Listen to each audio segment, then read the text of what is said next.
Hello friends, welcome to திரைக்களம். இந்த வீடியோவில் பரபரப்பாக போயிட்டுருக்க கார்த்திகை தீபம் சீரியலோட ஒரு சூப்பர் ப்ரொமோன்னு வந்திருக்கு. அதை பற்றி தான் பார்க்க போகிறோம் ஃப்ரெண்ட்ஸ். ஆமாம், நம்ம கார்த்திக் ரேவதி அவங்களுக்கு கல்யாண விஷயம் தெரிஞ்சதை நினச்சி சந்தோஷப்படுறாங்க. ஆனால் கார்த்திக் ரேவதி கிட்ட என்ன சொல்கிறாரு அப்படின்னு பார்த்தீங்கன்னா, நம்ம 2 பேருமே இப்போதைக்கு ஒன்று சேர வேண்டாம். நாம் 2 பேருமே தனித்தனியாக அங்கே நீயும் இங்கே நானும் இருந்துக்கிட்டு நம்ம குடும்பத்தை எப்படியாவது ஒன்று சேர்க்கணும் ஃபஸ்ட்டு. அதுக்கப்புறம் நம்ம ஒன்று சேர்ந்துக்கலாம் அப்படின்னு சொல்லிட்டு கார்த்திக் ஏற்கனவே பிளான் பண்ணி கொடுத்தாரு. ஆனாலும் ரேவதி வீட்டுக்கு வந்து எனக்கு கார்த்திக் மாமா தான் பிடிச்சிருக்குங்கிற மாதிரி சொல்லிட்டாங்க.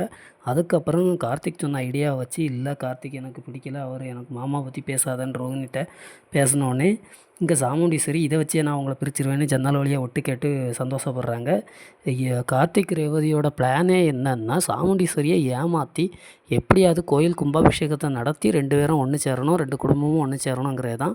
அதை அப்படியே 2 பேரும் பிரிஞ்சிருக்க மாதிரியே இருந்து நடத்தணும் அப்படின்னு சொல்கிறாங்க. இருந்தாலும் ரேவதிக்கு அம்மா சாமுண்டீஸ்வரி மேலேயும் சித்தி சந்திரகலா மேலேயும் ரொம்பவே கோவம் இருக்குது. எதுக்காகன்னா, தன் மாமாவை கல்யாணம் பண்ணதை பிரித்து தனியாக ஒரு கல்யாணத்தை பண்ணி வைக்கிறதுக்கு ரெடி பண்ணதுனால ரேவதி சாமுண்டீஸ்வரி மேலே ஒரு கோவத்திலே இருக்கிறாங்க. அதை வெளிக்காட்டாமலே இருக்கிறாங்க. ஆனால் சின்ன சின்ன விஷயத்துக்கும் சாமுண்டீஸ்வரி மேலே எரிஞ்சு விடுறாங்க. சந்திரகலாவையும் ரொம்பவே டென்ஷனாகவே ஹேண்டில் பண்ணுறாங்க. என்ன நடக்க போகுதுன்னு நம்ம முழு எபிசோடை பார்த்து தெரிஞ்சுக்கலாம்.